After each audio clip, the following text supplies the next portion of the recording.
მერეგები. გამარჯობა. შეგიძლიათ ხა მივესალმებით. სალამი ახალი კვირა დავიწყეთ. ვაიკო შენ სალამიც გააგორნე მოგურები. მოგესალმებით. შაბათია დღეს და სასარგებლო რჩევები ჩვენი და გიორგი კეპულაძე და დავით კიკვეძეც მოგესალმებიან. გამარჯობა, მოგესალმებით. ესენ უკვე წაყვანები ხართ. ესე იგი, ზაფხულია, სესხების დროა, დასასვენებლად რაღაც ბევრი ვარია, ონლაინ რეჟიმშიც ისეც და ასე შემდეგ. კი, მე მაგალითად ტელევიზიით უკვე ძალიან ხშირად მხვდება სატელევიზიო რეკლამები, საკმაოდ ისეთი კარგად გიხსნიან, რა ხდება, ერთი შეხედვით კარგად გიხსნიან, შემდეგ აუცილებლად შედიხარ მათ საიტზე, იღებს ეს და საბოლოოდ ხვდები, რომ ყველაფერი არც ისე კარგად და მარტივად ყოფილა. მოდი თავიდან დავიწყოთ ზოგადად. თუმცა, ანუ ეს ონლაინს, ეს მომსახურება საერთოდ იმიტომ შეიქმნა, მე ესე მგონია, რომ გაგვიადვილოს ჩვენ ცხოვრება, ხო? რაღაცა მხრივ. კიდევ ერთხელ მოგესალმებით. უნდა დავიწყოთ იქიდან, რომ ეს არ არის ქართული ნოუ-ჰაუ, რა თქმა უნდა, ეს ყველაფერი ბრიტანეთიდან მოდის, სადაც მსგავსი ონლაინ ტიპის სესხები, როდესაც ინტერნეტით შენ ავსებ განაცხადს და ინტერნეტით ვთქვათ, იღებ, მტკიცდება შენი სესხი, არავისთან პირისპირ შეხება არ გაქვს. იქიდან მოდის და თავარი რაც ახასიათებს არის სიმარტივე გაცემის ამ სესხის. ბოლო პერიოდში არის ძალიან დიდი ბუმი საქართველოში მსგავსის ტიპის სესხების. ეს არის გამოწვეული იმით, რომ ეკონომიკაში ყველაფერს და ბაზარზე მოთხოვნა მიწოდება არეგულირებს. ძალიან მაღალი მოთხოვნაა სესხებზე, იმაზე რომ ადამიანებმა ისესხონ თანხები. გიორგი, რა თანხებია? აი ზოგადად ლაპარაკი, პატარა. დაახლოებით 650 ლარამდეა, თუ არ ვშტები, სხვადასხვა პირობებია, მაგრამ იწყება 200 ლარიდან, 200-300 და არ არის, ანუ არის პატარა თანხებზეა საუბარი, საბუთებსაც არ ითხოვენ ბევრს, მხოლოდ პირადობის მოწოდების საფუძველზე ნომერს თქვათ შეიყვან, პირადობის შეავსებ შენს მონაცემებს, ისინი შეამოწმებენ თქვათ ამ პიროვნების მონაცემებს უკვე კრედიტ ინფო საქართველოში, რომელზეც ჩვენ ვისაუბრეთ, რომელსაც აქვს ბაზა ნეგატიური და თქვათ დადებითი ჩანაწერების და ამ ჩანაწერების მიხედვით თუ არა აქვს პრობლემა, გასცემენ პატარა სესხს. ერთი შეკითხვა კიდე. ასეთ სესხს გასცემენ მხოლოდ რაღაც აი პატარა კომპანიები როა ცალკე თუ ბანკებიც და ისინიც? ბანკებს როგორც წესი მსგავსი სერვისია, ეს არის ცალკე, არც მიკროსაფინანსო ორგანიზაციების კი არ არიან, შეიძლება ითქვას. არიან შეზღუდული პასუხისმგებლობის საზოგადოებრივი ფირმები არიან, ბანკებთან ფაქტობრივად არანაირი კავშირი არ აქვთ, მათზე დიდად არ ვრცელდება არც ეროვნული ბანკის რეგულაციები, შესაბამისად მათ ცოტა ხელფეხი გახსნილი აქვს შეიძლება. მომაროში ამოწმეს ინფორმაცია მათ აქვთ. დამოუკიდებელი ერთეულები არიან, შეზღუდული პასუხისმგებლობის საზოგადოებები, რომლებზეც რეალურად ფაქტობრივად კი არა და საერთოდ არანაირი კანონმდებლობა ფაქტობრივად ფინანსური საქმიანობის კუთხით არ ვრცელდება და არანაირი კანონი მათ არც არეგულირებს და არც რაიმე სახის ვალდებულებას არ აკისრებს, რა თქმა უნდა, ცუდია და არასწორია. თუმცა უნდა აღინიშნოს ის მომენტი, რომ ესეთი სახის პროდუქტი აპრობირებულია მსოფლიოს მასშტაბით, როგორც ამერიკაში, კანადაში, ჩეხეთში, ევროპის თითქმის ყველა ქვეყანაში და შესაბამისად იქ არსებობს გარკვეული რაღაცა რეგულაციები, რომლის მიხედვით ესეთი სახის ორგანიზაციები რეგულირდება. ლოგიკურად შეიძლება კითხვა რა. ავიღე და აღარ ვიხდი რა. რა ბერკეტი აქვს მათ რა მოი. ეს არის პირადი მოსვლა და მოიტა ფული თუ აი როგორ ხდება? რა თქმა უნდა, ანუ პირველ რიგში რომ დავიწყოთ იმით, რომ როგორ მტკიცდება ძალიან მარტივი ფორმა, ანუ საიტზე ალბათ გინახიათ კიდევაც უმეტესობას. საიტზე ძალიან მარტივი დაახლოებით 10 გრაფიანი ფორმა არსებობს, რომელსაც შევავსებთ ჩვენს პირად მონაცემებს, საკონტაქტო ინფორმაციას და შესაბამისად შემდეგ ეს იგზავნება ეგრეთ წოდებული სკორინგის სისტემაა, რომელსაც გადაამუშავებს აბსოლუტურად ყველანაირ მონაცემებს. ეს სისტემა მიბმულია როგორც კრედიტ ინფო მონაცემთა ბაზაში, როგორც გიორგი აღნიშნა, ასევე საჯარო რეესტრის ეროვნულ საიტზეა მიბმული და იქ ხდება ყველანაირი ინფორმაციის გადამოწმება და შესაბამისად ხდება დამტკიცება. რაც შეეხება შემდეგ უკვე გადაუხდელობას, აი მანდაც რეალურად ჩვეულებრივი კანონმდებლობით რეგულირებადი სისტემა აქაც. ხელშეკრულებაში განსაკუთრებული პირობები ისეთი, რომ რის მიხედვითაც კლიენტს რაიმე მომხმარებელს რაიმე ესეთი განსაკუთრებული უფლებები აქვს, რა თქმა უნდა, არდევს ასეთი და ესეც უნდა ითქვას, რომ ალბათ ცალმხრივად არის შედგენილი ეს ხელშეკრულება და ორგანიზაციის ინტერესებია გათვალისწინებული, ხოლო სანქციებს რაც შეეხება, ну ჯარიმების კუთხე, პირგასამტეხლობების კუთხე, რა თქმა უნდა, ყველაფერი გათვალისწინებულია და უკვე ბოლო მხარე არის უკვე, რომ ესეთი სახის სესხები იურიდიულადაც ძალიან მარტივად მოსათხოვია და ძალიან მარტივად, ასე ვთქვათ, ამოღებადია. სესხს მიდის რისკზე, ანუ თმობს თავის ინტერესებს უფრო მეტად. იცით რა შეა საქმე, როგორც ვახსენეთ, ანუ ესეთი სახის პროდუქტი საკმაოდ აქტუალური პროდუქტია და ძალიან ფართოდ მოხმარებადია რეალურად. მაგრამ რო ვისაუბროთ ამ სახის კუთ რისკებზე, ცოტა რთულია ამაზე საუბარი, იმიტომ რომ რისკს როგორც ასეთი ყველაფერი შეიცავს და საბანკო პროდუქტებიც კი რისკებს შეიცავს, მაგრამ თავარია ძირთად იმათი ინტერესებია. ხო, რა თქმა უნდა, მაგრამ თავარია როგორ გამოვიყენებთ ამ პროდუქტს. ახლა ჩვენ თუ ხელშეკრულებას სათავისოდ საჩვენოდ გამოვიყენებთ და პროდუქტ შესაბამისად მიუდგებით, რომ იმ კონკრეტულ მომენტში ავიღებთ, რა კონკრეტულ მომენტში გჭირდება და შესაბამისად იმ ვადებს გავითვალისწინებთ, რა ვადებში ეს უნდა დავფაროთ, ძალიან მარტივი და ძალიან კარგი პროდუქტია. მაგრამ წარმოვიდგინეთ ახლა ისეთი სიტუაცია და ისეთი მომენტი, როდესაც ადამიანს ხელფასი აქვს 600 ლარი და ასეთი სახის პროდუქტია დაღებული თქვა 350 ლარი და ეს 350 ლარი აუცილებლად ერთ თვეში უნდა დაიფაროს, იმიტომ რომ ამის ერთი თვე არის მაქსიმალური ვადა, ამ ერთი თვის გადავადება კიდე გარკვეულ თანხასთან არის დაკავშირებული. ან ოფიციალურად გადავავადებთ ხელშეკრულების საფუძველზე, რაც გარკვეულ საკომისიოსთან არის დაკავშირებული, ან ჯარიმით უნდა გადავავადოთ. მოდი აღნიშნოთ, რომ მაგას როგორც წესი ახლა მაღალი ხელფასისთვისაც ის ხალხი არ მიმართავს, ხო? ეგრეც არ არის სუმფლად იმა, იმიტომ რომ წარმოიდგინე მომენტი, როცა რაღაც უცებ თანხა გჭირდება 2 დღით, 3 დღით, 1 კვირით ხელფასამდე თანხა და ძალიან მარტივი ასაღებადია და ნუ გიღირს რაღაც იმ 10 ლარის და 15 არის ზედმეტად გადახდა, მაგრამ არსებობს ანუ ერთი თვე მე არ ვიცოდი, ერთი თვე არის მაქსიმალური ვადა და აი დაფარვის სქემა არ არსებობს. იღებს აბსოლუტურად დიდი თქვა სამხარებელ სესხების ბანკები, როდესაც გასცემ ეს სესხებს, იქ არსებობს, როდესაც ეს კრედიტი და ძირი ერთად იფარება, ხო, ნელ-ნელა რაც აუხსენი ჩვენ დაფაზეს დავწერეთ მაშინ, გახსოვთ რომ ნელ-ნელა იფარება როგორც ეს ძირი, თქვა 300 ლარი ავიღეთ, ხო? ამ 300 ლარს რომ ავიღებთ, ნელ-ნელა ვფაროთ, მაგრამ ერთ თვეში აქ ზუსტად ეს არის რომ ამას ცალკე სესხის პროცენტი არ აქვს როგორც ასეთი. აქვს ეგრეთ წოდებული საკომისიო, რომელიც არის დაახლოებით 30. რამდენი ავიღებდნენ დაუბრუნდა პლუს კი ბატონო, ანუ დაახლოებით ხო, დაახლოებით, ანუ 100 ლარზე თქვა უკან შეგვიწევს ჩვენ ახლა ყველა სხვა პირობები აქვს. ზოგს აქვს 14%-იც, ეს ყველას 30 არ აქვს. ნუ მაგრამ მე მათ პირობებზე საუბარს რა თქმა უნდა არ ვაპირებთ. თავის რეკლამაში თვითონ მოყვნენ მათ, მაგრამ საქმეც იმაშია, რომ იქ პროცენტებით არ საუბრობენ ეს ორგანიზაციები და ძალიან ცოტა ფიქრობ, რომ უფრო შეცდომაში ყავთ მომხარებლები, იმიტომ რომ ეს პროცენტი რაც ახლა გიორგი მახსენა 30% თქვა 14% აქ კიდე ზავს. ეს ჩვენ დავთვალეთ და 30%. იქ კონკრეტული ციფრები წერია, თქვა 100 ლარზე რამდენი საკომისიოს გადახდა გვიწევს, 200 ლარზე რამდენის, 300 ლარზე რამდენის და ასე შემდეგ და ასე შემდეგ. 20% ძალიან მაღალია. რა თქმა უნდა ძალიან მაღალია, მათი ეფექტური 3% დაახლოებით 300%. დავჯარიმდე თუ რაღაცა წესიერად რომ მოვიქცე, ამისათვის რამდენიც ავიღე ერთი თვის განმანძილზე, ანუ ერთ თვეში. იმდენივე უნდა დავაბრუნო, პლუს რამდენი საკომისიოც მითხრა. ეს უნდა დავაბრუნო. და თუ არა, ეს საკომისიო ყოველთვის რა თქმა უნდა, იქ შემდეგ ჯარიმებია, რაც ხელშეკრულებაში ჩადებულია და საკმაოდ მან ვთქვათ მე ავიღე 20-ში და უნდა დავფარო 20-ში. თუ 25-ში დავფარე, არაფერი პრობლემა არ არის, ხო? საკომისიოს ნებისმიერ შემთხვევაში. არა, საკომისიოს ვიხდი და დამთავრდა. ხო, როგორც ბანკში არ ვთქვათ, რაღაცა სხვა პროცედურებია, ძელვადიანი სესხები როცა გაგიმის დაფარვაზე, ეგ არ არის. მარტივია, რა მოკლედ. ხო, ძალიან მარტივია. მარტივი, ზუსტად მიმზიდველობა ეს არის, მაგრამ ჩვენ საუბრობთ კი მაღალ პროცენტზე, მაგრამ მეორე ფაქტორია, ყველა სესხში, ვთქვათ, პროცენტის ერთ-ერთი მთავარი შემადგენელი არის ის რისკი, რომელსაც კრედიტორი გასწევს სესხის გაცემისას. ეხლა წარმოიდგინეთ, რომ ვიღაცა ავსებს, ვთქვათ, მხოლოდ ონლაინ, რაღაც კრედიტ ინფოს მონაცემების საფუძველზე, გაგძლევს ფულს და მას ძალიან ნაკლები გარანტიები აქვს შეიძლება, ხო, რომ ძალიან დიდი პროცენტი შეიძლება გახდეს პრობლემური ამ სესხებში. ეს არის მაღალი რისკი. ასეთი რისკის სესხები მთელი მსოფლიოს მასშტაბით არის საკმაოდ მაღალ პროცენტიანი. მაღალი ეს არ არის გასაკვირი. რა თქმა უნდა, ჩვეულებრივ სამომხმარებლო სესხებთან, იპოთეკურ სესხებთან და სხვა ტიპის სესხებთან შედარებით, ამ სესხებს ექნება მაღალი პროცენტი, ამაში გასაკვირი შეიძლება არაფერი არ არის, თუმცა გარკვეული რეგულაციები შესაძლებელია, რომ მათზე ვრცელდებოდეს. ჩვენ საუბრობდით, რომ კერძო იპოთეკარები არსებობენ, კერძო მევახშეებს ვეძახით, თქვა, მათთვისაც უნდა არსებობდეს, იმიტომ რომ რაღაცა საზღურები იმ საპროცენტო განაკვეთს, იმიტომ რომ წლიური ეფექტური საპროცენტო განაკვეთი შეიძლება 1000%-მდეც ავიდეს, თქვა, ამ ყოველთვიური 30%-ის დაჯამებით.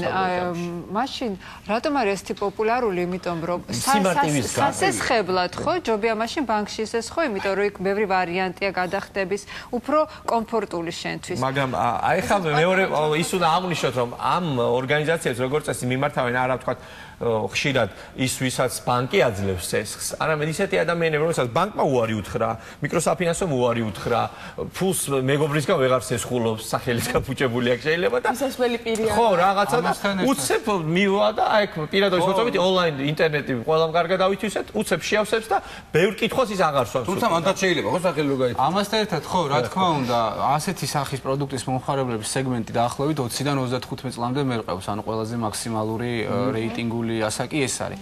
პლუს ამას დავუმატოთ ის მომენტი, რომ ასეთ პროდუქტს ოდოს გიორგი მაგნიშნავს, ბანკები უკვე აღარ აფინანსებენ და ან უკვე დაფინანსებული აქვს ესეთ ადამიანებზე სესხები და ასეთი სახის სესხების სარგებლობისთვის არანაირი რაღაცა ის კოეფიციენტები, რასაც ადრე ვისაუბრეთ, რომლის ბანკები თავის ხელფასის მიხედვით განსაზღვრავენ, საერთოდ არ მოქმედებს. იცი რა მეინტერესებს, აი მაგ შემთხვევაში ისტორიებს ხო ვილაპარაკეთ ჩვენი შავი სია ეგრეთ წოდებული რომელიც აი ეს ორგანიზაციები ამას ითვალისწინებენ შენი ხარ თუ არა რა თქმა უნდა ყველა ორგანიზაცია თუმცა მაინც უფრო მოგცემს ალბათ ყველა ორგანიზაცია არის უკვე კი ყველა ორგანიზაცია არის უკვე კრედიტინფო საქართველოს მონაცემთა ბაზაში რეგისტრირებული და მათთან ხელშეკრულება გაფორმებული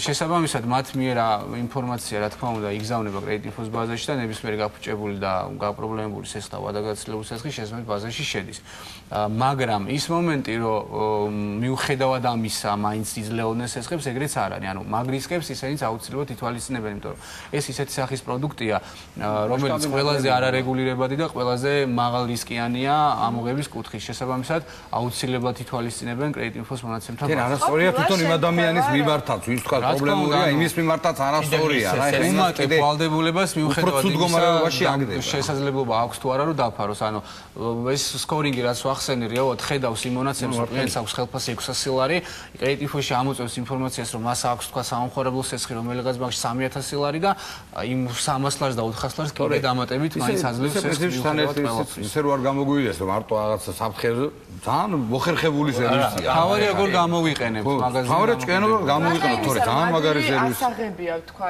რამე აქვს კიდე ისეთი პლუსი აი რა შემოთავაზებები აქვს ძირითადად ანუ თან გერიცხება ხო ალბათ ანგარიზე გერიცხება კი ანგარიზე გერიცხება ანუ თავიდანვე აღმოჩნდა ეს არის სიმარტივე რა თქმა უნდა იმიტომ რომ თუ ბანკი გთხოვს ძალიან ბევრ საბუთს ხშირ შემთხვევაში რომ სესხი გასცეს ხო და ხშირად შეიძლება დაბრკოლებებით შეგექმნას იმიტომ რომ ზოგი შემოსავალს ვერ ადასტურებს ზოგი უკვე აღმოჩენილი რაღაც მასე ნეგატიური ჩანაწერი არსებობს ამიტომ ეს სიმარტივე სწორედ არის ხიბლი მთავარი ამ ონლაინ სესხების კომპანიების რომლებიც საკმაოდ მომრავლდა ბაზარზე მხოლოდ სატელევიზიო რეკლამებს თუ დავაკვირდები და ძალიან ბევრი ასეთი კომპანია და ბოლო ერთ წელიწადში ბევრი შეიქმნა და შესაბამისად ანუ ეს არის ზუსტად სიმარტივე ამ სესხების გაცემის ასევე უნდა აღინიშნოს ის რომ კრედიტინფოს ბაზაში როგორც მათ აქვს ცნობა ასევე ნეგატიურ ჩანაწერებს ისინიც გადასცემენ თუ თქვა გაჩნდა ნეგატიური ჩანაწერი ისინიც გადასცემენ და როდესაც იკითხეთ რომ თქვა აი რა ბერკეტები არსებობს ხო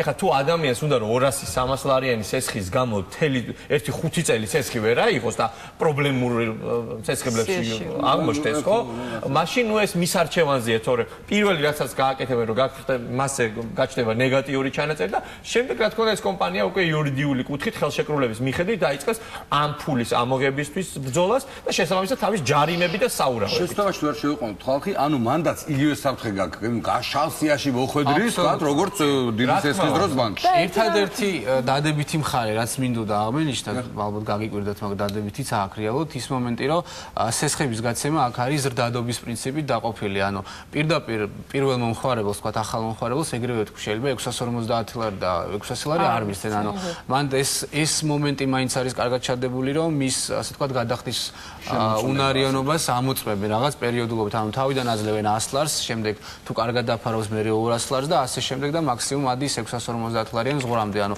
ეს მომენტი კიდევ კაი რომ მაინც დაცული აქვს რომ პირდაპირ დიდ თანხას არ გასცემენ მომხმარებელზე რომ კიდევ უფრო არ დაუმძიმონ ფინანსური მდგომარეობა რა თქმა უნდა კი იგებენ და თვითონ თავისთვისაც რა თქმა უნდა კარგ საქმეს აკეთებენ პროდუქტს კარგად ყიდიან ღირს თუ არა აღება ამაზე პასუხი გააქვს თუ არა სანდოობის კუთხით მე ჩემი რჩევა იქნებოდა და ჩვენი ორგანიზაციის ძირითადი მიზანი სწორედ არის რომ ურჩიოთ მომხმარებლებს ამ გადაცემაში ამიტომ ვართ რომ რჩევები მივცეთ მომხმარებლებს ამ სესხით არამც და არამც რა თქმა უნდა იმ ერთვიან ვადას არ უნდა გადავაცილოთ ეს არის რეალურად ანუ შენ თავს უნდა ესეს ხო ესე გამოთქვა აი მეგობარი ვერ გაძლევს რაღაცა ეს 200-300 ლარი დაგჭირდა იცი რომ ხელფასზე ჩაგერიცხება იმ დამატებით 30-50 ლარსაც დადებ და გადაიხდი როცა აი ესე დარწმუნებული ხარ შენ თავში რომ ამას გადაიხდი აი მხოლოდ ამ შემთხვევაში უნდა მიმართო მსგავს ხერხს და არა ვთქვათ რომ რაღაცა ბიზნესი დაიწყო ან რაღაცა ცხოვრების მოწყობა გადაწყვიტო ამ 300 თუ 500 ლარი აიღო ტოტალიზატორში გადო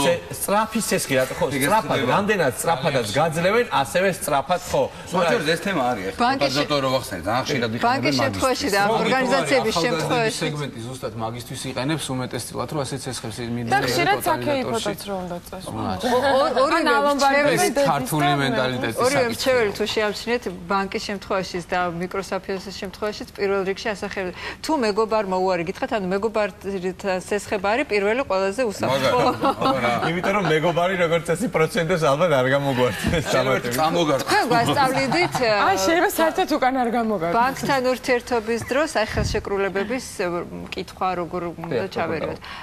ეხლა რო გისმენდით ვიფიქრე რომ კი რა თქმა უნდა წავიკითხოთ ეს ხელშეკრულება კარგად აწრულებით, მაგრამ ისეთი რაღაცნაირი ძალიან კონკრეტული და ერთნიშნულოვანი პირობები აქვს. აზრია აქ ხელშეკრულებაში ჩაღრმავებას და თუ უბრალოდ რომ ვიცოდეთ რა გვემუქრება. უნდა წავიკითხოთ აუცილებლად რა თქმა უნდა ხელშეკრულება რაზე ვაწერთ ხელს ეს ხელშეკრულებას ონლაინ არის განთავსებული და ან საიდუმლოებას არ წარმოადგენს უნდა შევიდეთ გავეცნოთ მაგრამ რა თქმა უნდა ამ ხელშეკრულების პირობების ცვლილება ფაქტობრივად არ ხდება. იმდენად მცირე თანხაზეა საუბარი, იმდენად ძალიან სტანდარტიზებული ეს ხელშეკრულებები რომ იქ ყველა პირობა გათვალისწინებულია, რა თქმა უნდა გამსესხებელი ყველანაირ პირობას დებს იმისთვის რომ მოსალოდნელი რისკებისგან თავი დაიწყოს, თავიდანვე ვთქვი რომ ეს საკონ მაღალ რისკიანი, თუმცა სხვათაშორის ჩვენს ორგანიზაციაში ხშირად მოდიან ადამიანები, რომლებსაც თქვა მსგავსი ტიპის სესხები აქვს და ან აი აქვს რამდენიმე სესხი და კიდე პლუს ზემოდან თქვა ეს დამატებული. დაწყებულა სასამართლო დავა, ან რომ ახსენეთ რომ თქვა კონკრეტულად არ არეგულირებს ამ მიმართულებას თქვა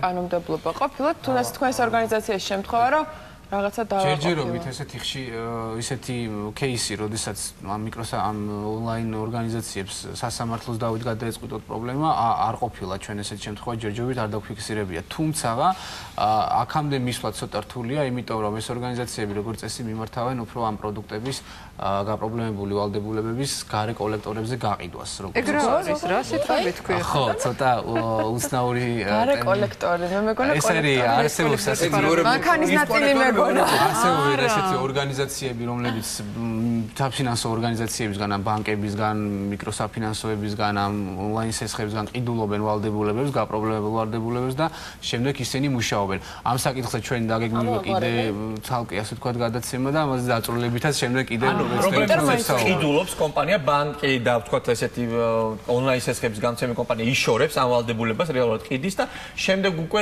ის ორგანიზაცია ცდილობს რომ ეს თანხა ამოიღოს.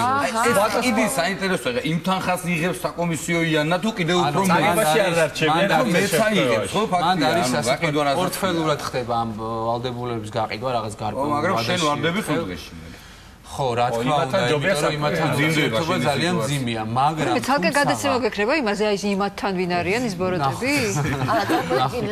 ანუ საქმეს კიდე ყიდულობენ. ძალიან ბევრ ადამიანს აქვს შეხება მსგავს ორგანიზაციებთან, რომლებსაც რა თქმა უნდა თავისი მიზნები აქვს, ისინი არ არიან საქველმოქმედო და ჰუმანიტარული ორგანიზაციები, ძირითადად პრობლემურ ადამიანებთან და პრობლემური სესხების მაგრამ იმათ რა ვერკეტები აქვს? ეს ლეგალური ბიზნესია ეს? ლეგალური ბიზნესია და რა თქმა უნდა ისინი აბსოლუტურად ლეგალური საშუალებებით ცდილობენ. იმას შეუძლია მოვიდეს წაღაღილი რაღაც წაიღოს და გაგიყიდოს. ხელშეკრულებაშიც კი არის გათვალისწინებული ამ ონლაინ სესხებში კონკრეტულად რომელ ორგანიზაციაზე მოხდება საბოლოო ჯამში ამ სესხის მიყიდვა საჭიროების შემთხვევაში. ის მოგიქცევენ კაცმა არის. ხო, ანუ შემდეგ ხდება რომ ესეთი ორგანიზაციები მიმართავენ უკვე თუ საჭირო გახდა იურიდიულ ანუ რეალურად თავარი არის და იცოდე რისთვის გინდა რომ ნამდვილად და მოკლევად 200 ლარის გამოცხადება ისე ჩარჩია სწრაფი დაბრუნება ანუ ძალიან რთულია ერთიანად შემდეგ 350 ლარის და 600 ლარის მით უმეტეს გადახდა როცა ხელფასი არის თუ ისე მაღალი გაქვს და მით უმეტეს როცა პარალელურად ბანკებში ვალები გაქვს ძალიან რთულია და საბოლოო ჯამში მიდიან იქამდე რომ აი ამ კონკრეტული პატარა სესხის შეიძლება შემდეგ ბანკები ვერ გადაიხადონ, ბანკების გადაუხდელობას უკვე რა მოყვება, ყველამ ძალიან კარგად ვიცით და შესაბამისად ჯაჭვი იქმნება ერთიანი. ხდები იცით ბიჭებო? თუ ბანკი არ გაძლევს, თუ აქ ხარ ცუდი გადამხდელი, თუ ეს არ გაძლევს და ბანკში ხარ ცუდი გადამხდელი, რა დროს მოახერხე რომ რამოდენიმე ბანკში და აქაც ერთდროულად სესხი აიღე? გეტყვით, ანუ აიღე 2 წლის წინ აიღე თქვა სამხარებო სესხი, რომელიც თქვა არის 3 წლიანი და ნელა იხდი, მაგრამ აღმოჩნდა რაღაც ეტაპზე რომ შემოსავალი შეგიმცი და ვეღარ იხდი.